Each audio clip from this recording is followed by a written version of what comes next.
De Dakar, M. Bottari, que nous retrouverons avant la fin de cette édition. Plus de 23 milliards de francs CFA ont été investis par l'État du Sénégal pour la construction et l'équipement de blocs scientifiques. C'est le ministre de l'Éducation qui l'a annoncé. C'était à l'occasion de l'inauguration du bloc scientifique et technologique de Kaffrine. Serigne Mbaye Thiam a effectué une tournée dans le Ndoukoumane. Il a également visité beaucoup de réalisations de l'État. Massamba Thiam. Mbirkilan, première étape de la visite. Un accueil chaleureux et coloré. Acte 1, l'exécution de l'hymne national avec une manière originale.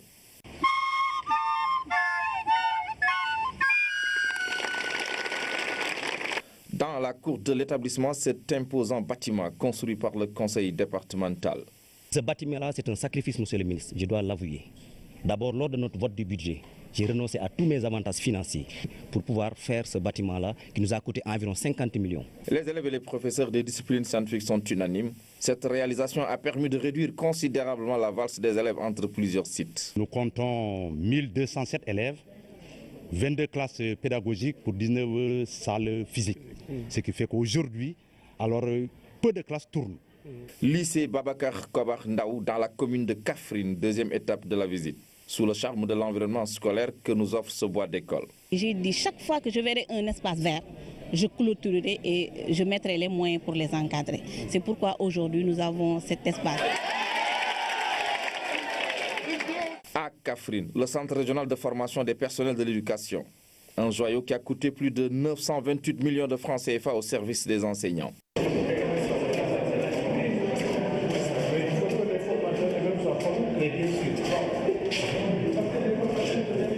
Le point d'orgue de la visite du ministre de l'Éducation nationale aura été sans doute l'inauguration du bloc scientifique et technologique de Kaffrine.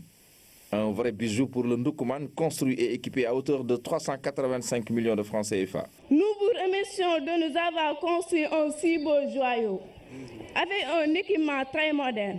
Nous prenons l'engagement de bien travailler pour améliorer nos performances en mathématiques et dans les disciplines scientifiques. En 2012, il n'existait dans notre pays que 8 blocs scientifiques et technologiques. Dans le cadre du paquet mis en œuvre par le président Macky Sall, notre pays a construit 20 autres blocs scientifiques et technologiques. Aujourd'hui, toutes les régions de notre pays comptent un bloc scientifique et technologique au moins. Le coût estimatif de la construction de ces 20 blocs scientifiques et technologiques est de 4 milliards 500 millions de francs CFA, sans compter les équipements d'une valeur de 3 milliards 600 millions de francs CFA. Le coût de réhabilitation des 8 blocs scientifiques et technologiques existants est de 1 milliard 200 millions de francs CFA. La construction de cette infrastructure s'inscrit dans un vaste programme de promotion des disciplines scientifiques et technologiques. Une ambition du président de la République pour la formation d'un citoyen capable de faire face aux grands défis du développement. L'inspection de l'éducation et de la formation de Bunkiling a organisé la deuxième édition de la journée de l'excellence destinée aux meilleures filles du département. Une dizaine de filles ont été primées grâce à leurs excellents résultats scolaires. Le but de cette initiative du bureau genre de l'IEF de Bunkiling est de promouvoir l'éducation des filles. Salou Sek. L'excellence est encore célébrée à Bunkiling par l'inspection de l'éducation et de la formation de la localité. Au total, elles sont plus d'une dizaine de filles à être primées grâce à leurs excellents résultats scolaires. Il est heureux que des initiatives comme celle-ci soient prises pour placer l'excellence au cœur des préoccupations des acteurs du système éducatif. Nous pensons en effet qu'il est fondamental de cultiver et de consolider chez nos élèves les valeurs du mérite, de l'effort et de la culture du travail bien fait. Oui, je suis tellement contente et de dire aux autres élèves de travailler et de continuer sur cette lancée. À travers cette initiative, l'IEF de Bunkiling compte accompagner le gouvernement dans son programme de renforcement de la politique d'équité et d'égalité de genre dans le système éducatif. Le gouvernement du Sénégal a opté pour le renforcement de la politique d'équité et d'égalité de genre dans le système éducatif. Les priorités suivantes en matière de genre sont retenues. renforcer la mobilisation et la participation des femmes, renforcer l'accès, le maintien et la réussite des filles, lutter contre les violences basées sur le genre et le sexe dans les écoles. Cette rencontre d'une importance capitale a été parrainée par Jean-Pierre Senghor, un fervent défenseur de l'éducation des filles. Parce que mon vœu, c'est de voir la région de Sédhiou être inscrite comme une région où on a les meilleurs scientifiques du Sénégal. Donc je fais tout pour que l'éducation des filles dans les matières scientifiques soit vraiment un pilier du développement de la région de Sédhiou. Au cours de cette rencontre, les intervenants ont magnifié le travail des enseignants qui ont toujours œuvré pour la réussite de ces élèves. Dans la série sur le riz local, sachez que la production rizicole dans la vallée du fleuve sénégalais est une affaire exclusive des Sénégalais. Ils s'organisent la plupart du temps en groupement d'intérêt économique. La mécanisation de leurs outils de travail a radicalement changé leur approche de l'agriculture au niveau rural. Lamine Touré est allé à la rencontre de quelques producteurs qui ne quittent presque jamais leur lieu de travail. Voici son reportage. Des femmes et des hommes, leur passion, l'agriculture. Au fil du temps, cette communauté paysanne s'est transformée en producteur moderne. Khady Diallo en fait partie. Son capital d'investissement est évalué à coups de millions. J'ai un tracteur et une motopompe. Le tracteur me revient à 16 millions au lieu de 30 millions. Et le second équipement m'a été offert. Je remercie vraiment l'État.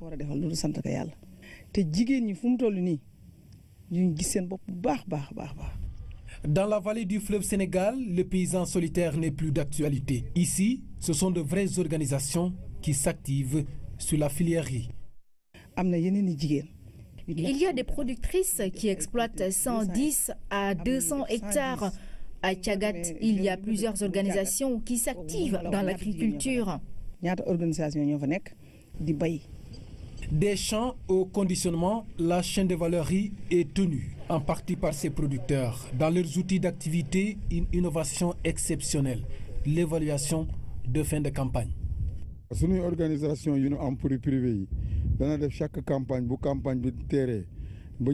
Notre organisation effectue après chaque campagne une réunion d'évaluation avec la SAED et la CNCAS.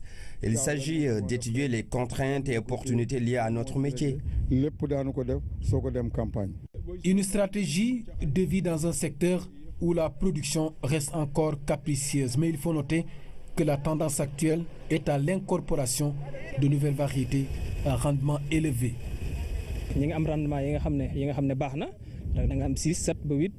Nous avons de bons rendements qui tournent autour de 6, 7 voire 8 tonnes à l'hectare pour seulement ce qui concerne la contre-saison passée. Ça a été vraiment une bonne campagne. On a pu payer nos dettes à la CNCAS, un partenaire qui nous accompagne dans l'octroi de financement. L'économie du riz dans la vallée du fleuve Sénégal est entre les mains des producteurs pour la plupart de la zone. La mise en place de vastes organisations autour de la filière facilite le mouvement en marche vers l'autosuffisance en riz du Sénégal prévu pour 2017.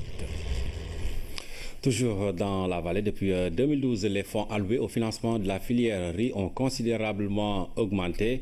Plusieurs institutions financières s'activent dans le secteur au grand bonheur des producteurs. Cependant, ces derniers sont confrontés à des difficultés relatives au remboursement de ces fonds. Donc, Pape Bounatiao.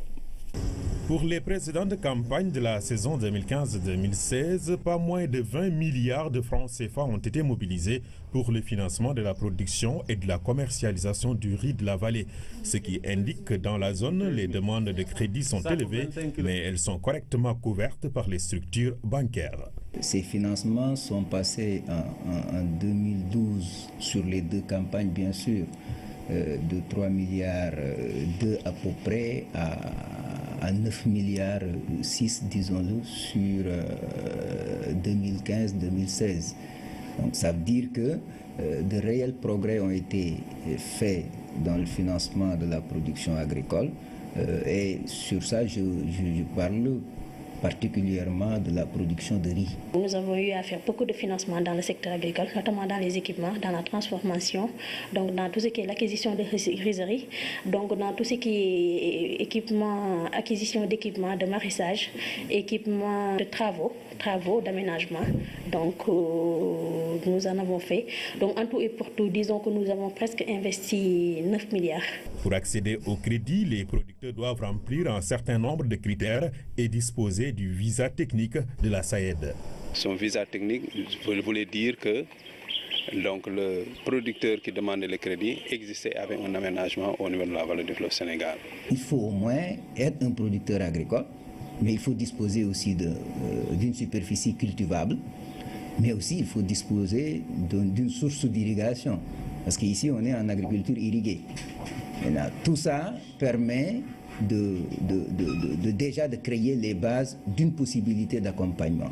Et à partir de ce moment-là, on peut passer aux critères d'éligibilité et de solvabilité. Entre la campagne hivernale et la contre-saison, le temps est relativement court pour permettre aux producteurs de respecter les délais de remboursement. Le président a épongé 13 milliards en 2014 pour permettre aux producteurs, tout le monde, d'aller encore à la banque pour renouer avec la banque.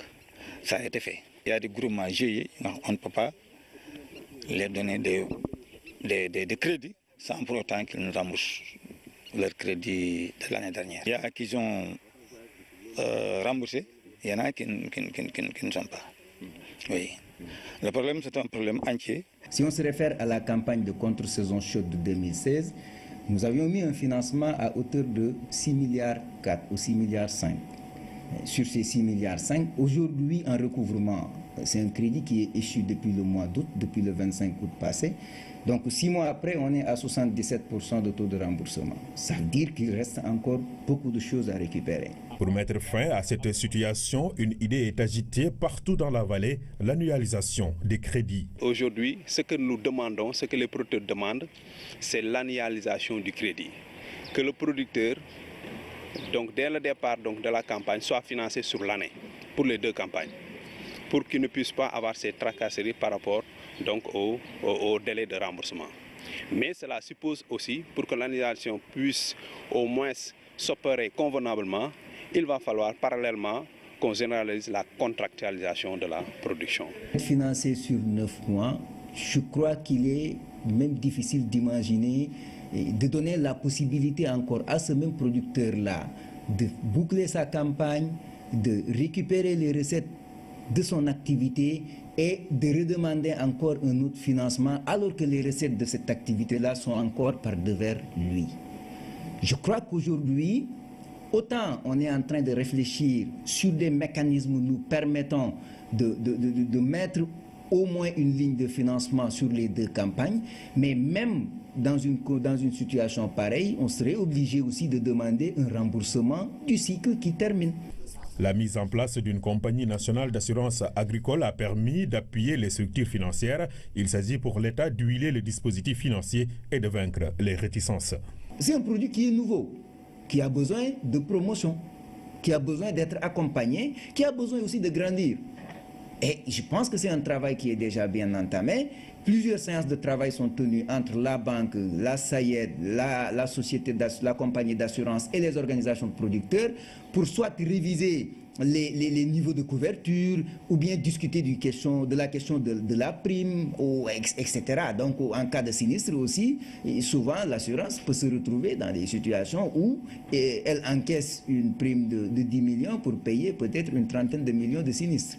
Tous les acteurs, notamment les producteurs, les agents techniques et les financiers, se disent disposés à pousser la réflexion afin de mettre en place des mécanismes profitables à tous, car à tous les niveaux de la chaîne de valeur de la filière risicole, le financement est incontournable.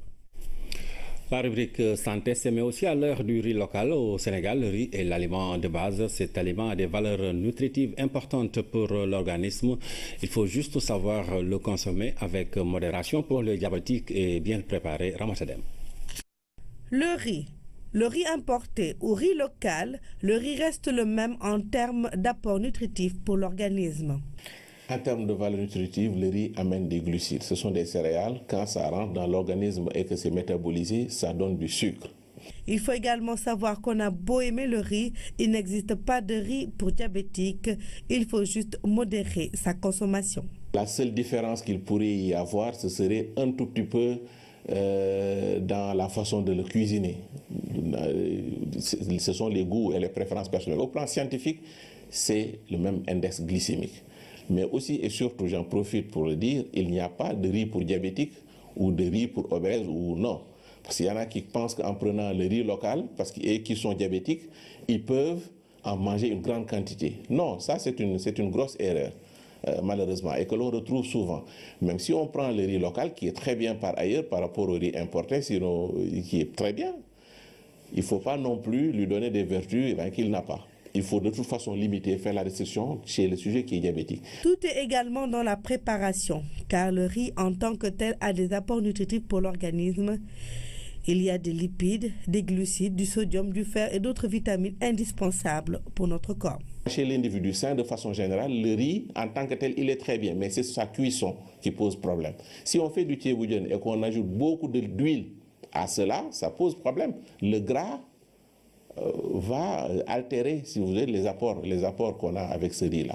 Il est préférable de manger comme les villageois ou comme les gens de Casamance, c'est le nyankatang. Le fameux nyankatang, il n'y a que de l'eau dedans, un peu de sel. Après, on fait sa sauce tomate ou sauce oignon à part, avec peu d'huile, plus les protéines que l'on amène et peut-être des légumes si on veut. Ça, au plan nutritionnel, c'est beaucoup mieux. Mais la façon dont c'est cuisiné, c'est ça qui pose en fait problème. Mais le riz en tant que tel, c'est un aliment de base, comme peut l'être le mil, comme peut être le fognon, qui sont tous très bien, mais encore une fois, c'est dans le mode de cuisson. Le riz, en tant que tel, n'est pas mauvais pour la santé. Il faut savoir le consommer avec des quantités raisonnables et surtout le manger avec des légumes, de la viande ou du poisson et avec très peu d'huile. Et éviter de penser qu'il y a des riz pour diabétiques. Tout est dans la préparation et la consommation. Et Ramatadem nous conseille de consommer du riz local, mais de ne pas oublier de mener une activité sportive au quotidien. Une marche de 30 minutes au quotidien est par exemple fortement recommandée. L'agence de sécurité de proximité a fini de démontrer son ancrage dans le dispositif sécuritaire national, selon Dr Pape Khalignan, invité de l'émission Le Point, le directeur de l'agence d'assistance à la sécurité de proximité qui tire le bilan de la première génération d'ASP au terme de leur contrat, l'occasion pour lui de décliner également les grands axes de la politique d'insertion professionnelle mise en place par l'État. Nous l'écoutons. Grâce à l'apport du ministère de la formation professionnelle, que je remercie en passant, donc on a mis en place un concept qui s'appelle un ASP, un métier. Ouais. Donc il y a aujourd'hui 71 filières et 17 métiers qui sont accessibles. On a tous enrôlé dans ce projet un ASP, un métier qui permet d'assurer l'employabilité du jeune à la sortie. Ouais, vous conviendrez que le contrat expire. C'est là qu'ils ne seront pas. Est-ce qu'il y a possibilité de retenir des gens? Est-ce qu'il y en a parmi eux qui sont retenus au niveau de l'agence ou bien vont être reconduits carrément comme ASP? Oui, bien sûr. Il y a des ASP qui avaient des masters. Aujourd'hui, c'est eux qui assurent au niveau des unités départementales. C'est eux qui assurent la mutuelle de santé. Et puis les délégués de mutuelle dans les, comment dirais-je, au niveau des différents départements. De la même manière, on a lancé la formation en garde rapprochée. Ouais. Vous le savez, aujourd'hui, je suis heureux de vous apprendre, même il y a un ASP qui est recruté en Angleterre comme garde rapproché, avec un salaire de 2 millions de francs CFA. Aujourd'hui, cette garde rapprochée-là rentre dans le cadre du projet un ASP, un métier, et on en demande un peu partout. Ouais. On est en train de les sortir. L'agriculture et d'autres, parce que, vous savez, l'ASP, c'est un creuset d'apprentissage au métier. Donc, tous les métiers convergent autour de l'ASP grâce au 3FPT, à l'ONFP. Ouais. Donc, qui offre la plateforme de formation à l'ensemble des ASP du Sénégal. Là où ils se trouvent, ils sont dans les centres de formation professionnelle, ils sont même dans les DAC, dans le domaine agricole, Sédhiou, CFA de Sédhiou, on a des ASP qui ont récolté cette année. Et je pense que tout cela montre qu'aujourd'hui, l'ASP, c'est une passerelle. qui permet aujourd'hui d'accompagner les jeunes, de leur donner une formation professionnelle. Après, à la sortie, vraiment de les mettre dans de bonnes conditions pour accéder à un emploi durable. Docteur Pape Khalignan, directeur général de l'Agence de sécurité de proximité, invité de l'émission Le Point. L'entretien avec Ousmane Ngare Faye est à suivre après ce journal. Éradiquer la peste bovine au Sénégal par une communication efficace et efficiente, la FAO a réuni ce matin les acteurs de la santé animale pour discuter de la stratégie de communication pour la lutte contre la résurgence de la maladie. Le ministre de l'Élevage qui a présidé la rencontre s'est appesanti sur l'objectif qui est de maintenir le monde libre de la peste bovine. Luis Bilza. La discussion se propose d'actualiser les informations sur les risques des laboratoires qui conservent le virus. Les entomologistes et parasitologistes ont centré leur communication sur le comment procéder à cette séquestration et destruction du virus de la peste bovine.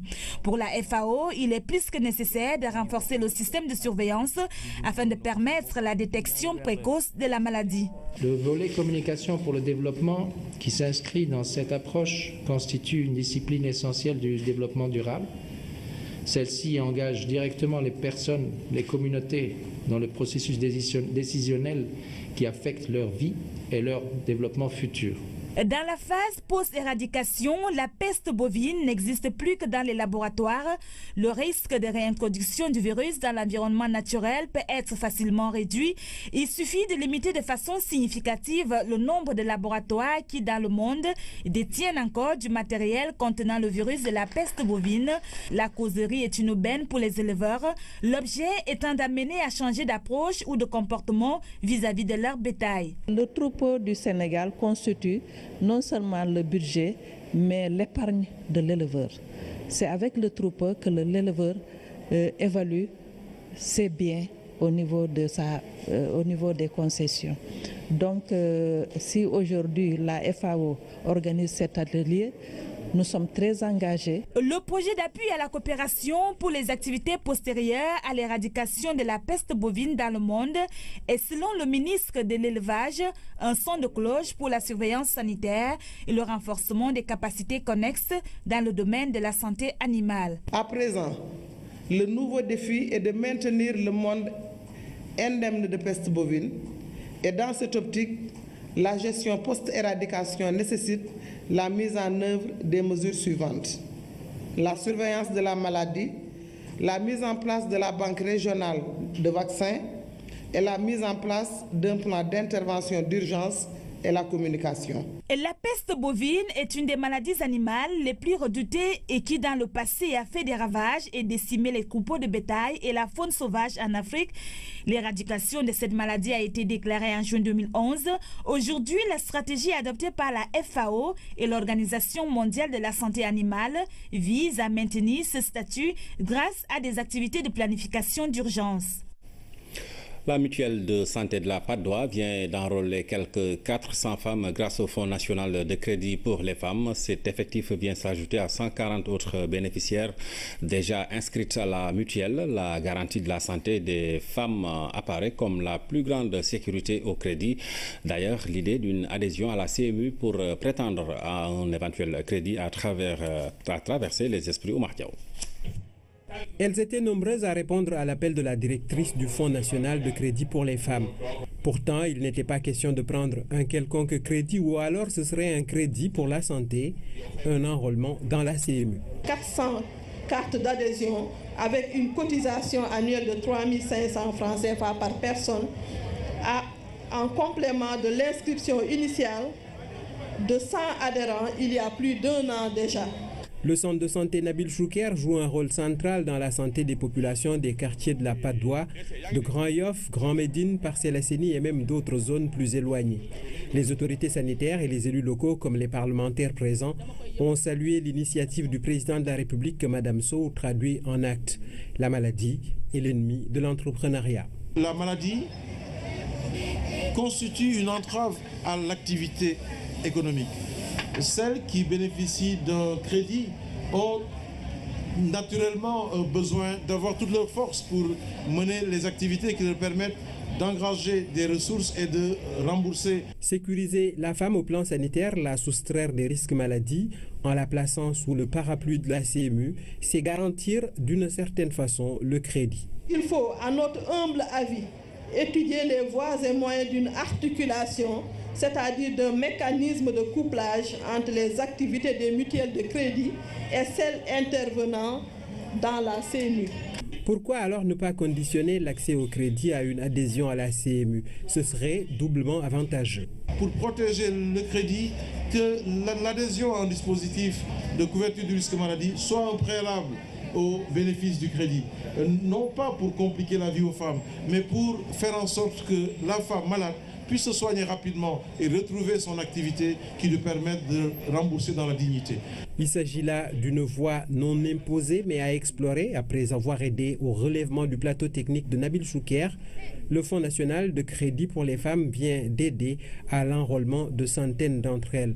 C'est que la directrice se dit convaincue que la promotion de l'entrepreneuriat féminin passe par la prise en compte de la santé des femmes. À Wakhinane Nimzatt, les femmes se sont mobilisées pour célébrer à leur manière la Journée internationale de la femme. L'invité d'honneur était le ministre de la Femme, Mariama Sarr, qui a offert 4 moulins en guise de cadeaux et de soutien aux initiatives locales, un geste apprécié par le maire de la localité, Abasso. Un rendez-vous exceptionnel, mobilisation des grands jours à Wakhinane Nimzatt pour célébrer la journée dédiée à la femme.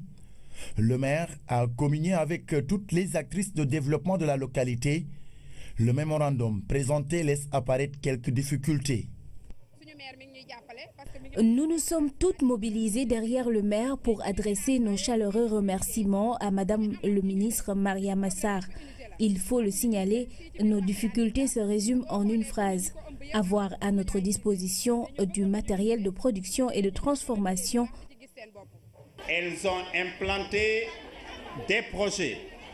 Elles sont actives dans la transformation de céréales, elles sont actives dans les classes d'alphabétisation, elles sont actives dans les tanneries. L'État est en train de faire des efforts pour soutenir justement ces braves dames. Pour soulager ces femmes, le ministre Mariama Sarr n'est pas venu les mains vides répondre à l'appel. 4 moulins ont été offerts et les services de son département mobilisés pour accompagner ces actrices à la base. Je me dois le déplacement de venir auprès des femmes de Wakhinane Nimzatt célébrer la journée internationale de la femme. Monsieur le maire, toutes mes félicitations, tous mes encouragements.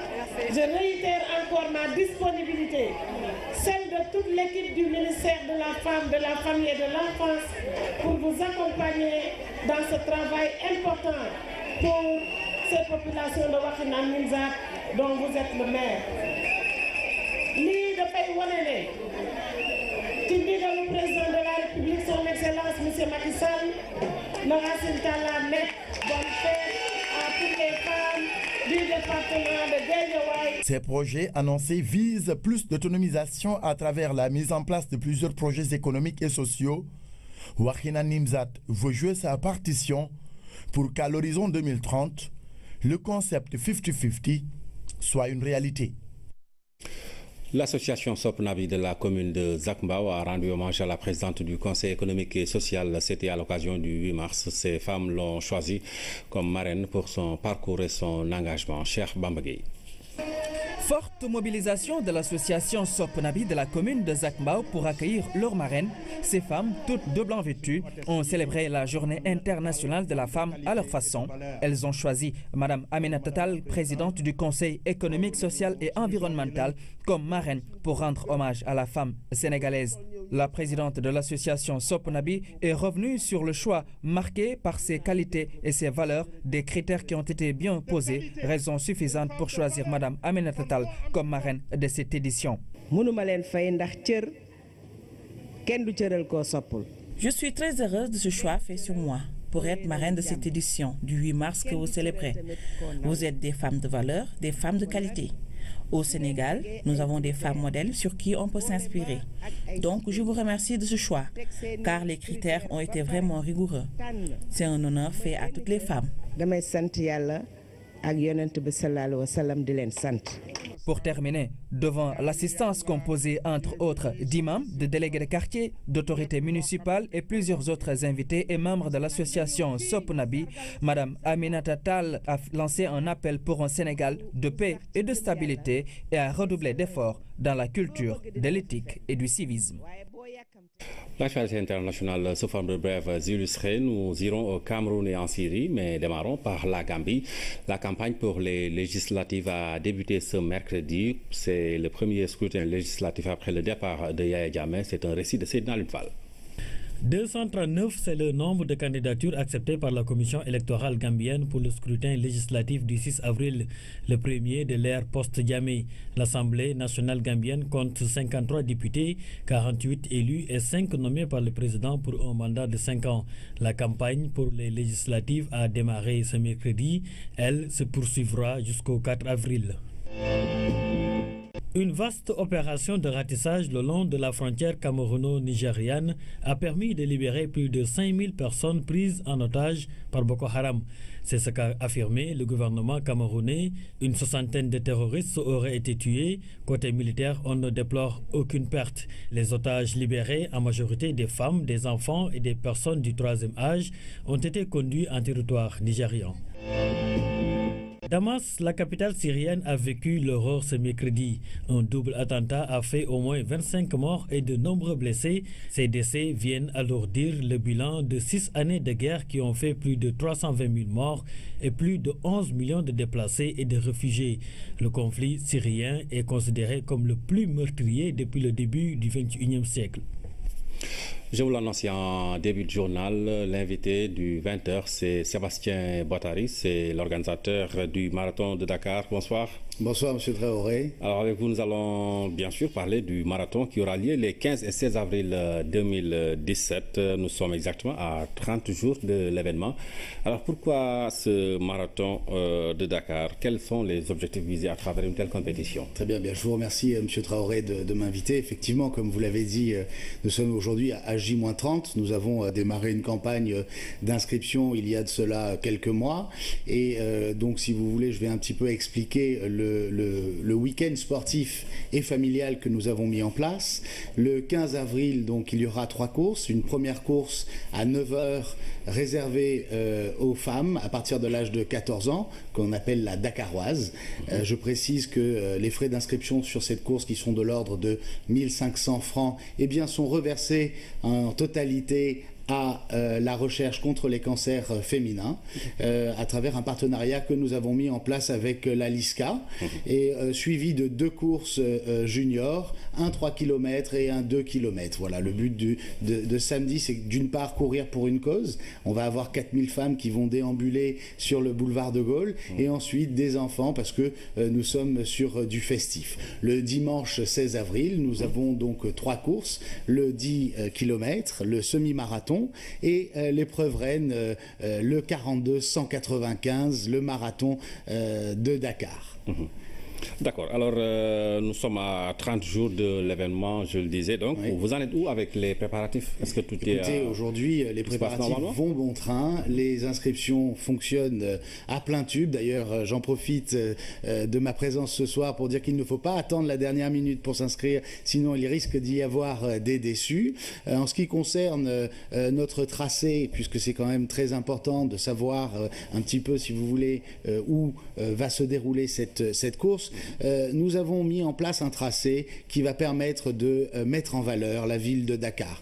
Donc nous allons forcément partir, comme je le disais, du boulevard de Gaulle pour ensuite prendre la direction de la Corniche. Nous allons aller vers des monuments dits clés qui pourront mettre en valeur cette magnifique ville. On passe par la porte du millénaire, la place du souvenir, le monument de la Renaissance jusqu'aux Almadies, tout en passant aussi ensuite au retour bien, par le centre-ville et pour finir bien, aussi par des endroits un peu plus populaires. On passe par Ouakam, on passe par la Médina, Blaise Diagne, Cheikh Anta Diop, voilà.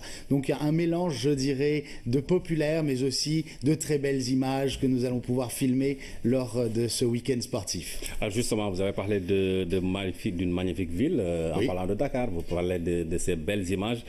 quelque part, vous voulez quand même mettre l'accent sur l'aspect tourisme, on va dire, parce que vous voulez quelque part vendre la destination Sénégal. Alors en fait, si vous voulez, grâce à une manifestation dite nationale, puisque 90% qui vont participer à cette manifestation, ce sont eh bien, les Dakaroises et les Dakarois, ou les Sénégalais, de façon plus large, nous allons pouvoir aussi toucher eh bien, l'international. Pourquoi? Parce que nous arrivons avec un plateau élite, nous faisons venir des professionnels, nous mettons en place, si vous voulez, un cahier des charges strict qui respecte celui de l'I2AF et dont l'objectif pour ce marathon de Dakar, eh bien, ici, d'ici 2 éditions, devenir un marathon labellisé par l'I2AF, ce qui nous permettra de rentrer dans le calendrier international.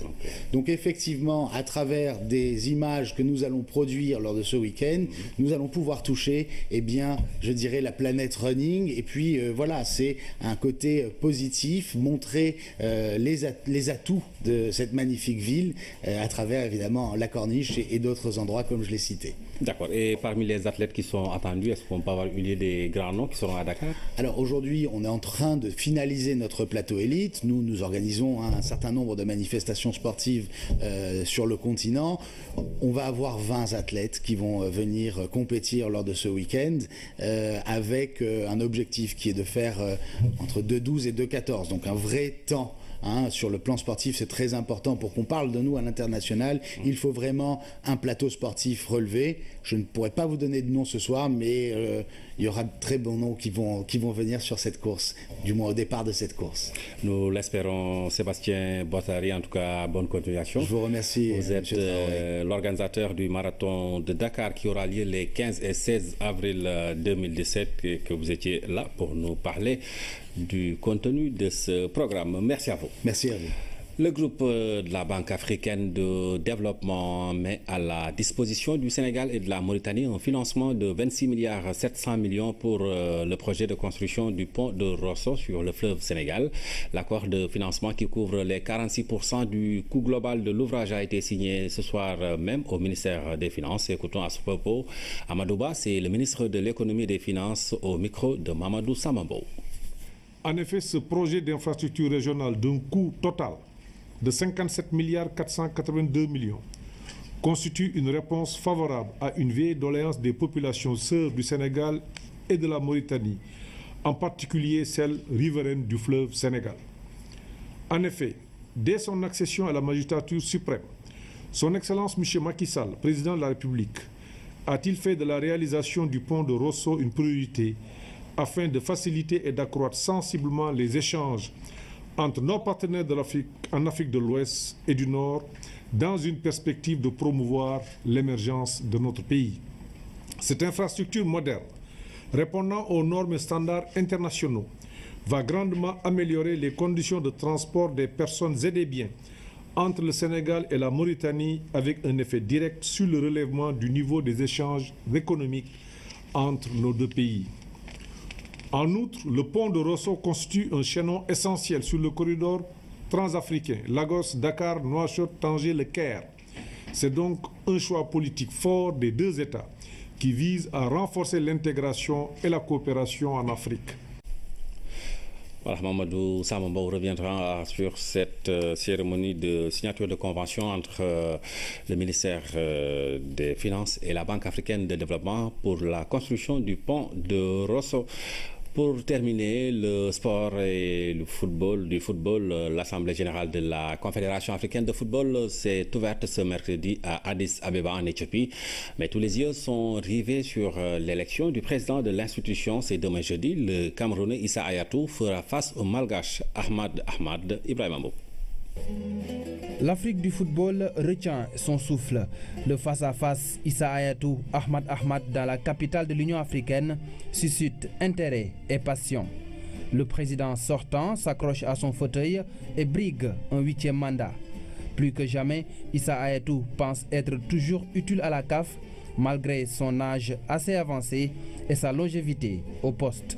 Moi j'ai 70 ans. Blatter a été élu avant qu'on ne le suspende là. Il avait 79 ans. Avalanche a quitté la FIFA à 84 ans. Je ne vois pas pourquoi les Africains sont excités de me voir partir. Si j'ai commencé très tôt, j'ai commencé à être président de la CAF en 1941. Quand j'avais 41 ans, pardon, 41 ans. Les Africains aiment toujours détruire leurs frères. Et je n'ai pas manifesté la volonté de rester éternellement au pouvoir, moi. C'est les fédérations africaines qui me poussent à rester, en me demandant de me représenter, et pas fortuitement parce que sur le terrain, il y a quand même des réalisations qui honorent le football africain, qui nous propulsent toujours vers le sommet. Le sommet, c'est ce que vise le malgache Ahmad Ahmad. Il a déjà obtenu le soutien des pays d'Afrique australe et d'autres fédérations tapis dans l'ombre. Ahmad Ahmad promet de réformer la CAF de fond en comble. C'est un changement qu'on veut insuffler à la Confédération.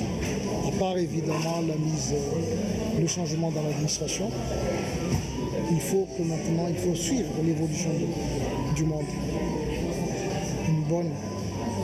Une meilleure gouvernance, une transparence financière en amont et en aval, et un respect total de toutes les procédures applicables aujourd'hui en termes de gestion financière.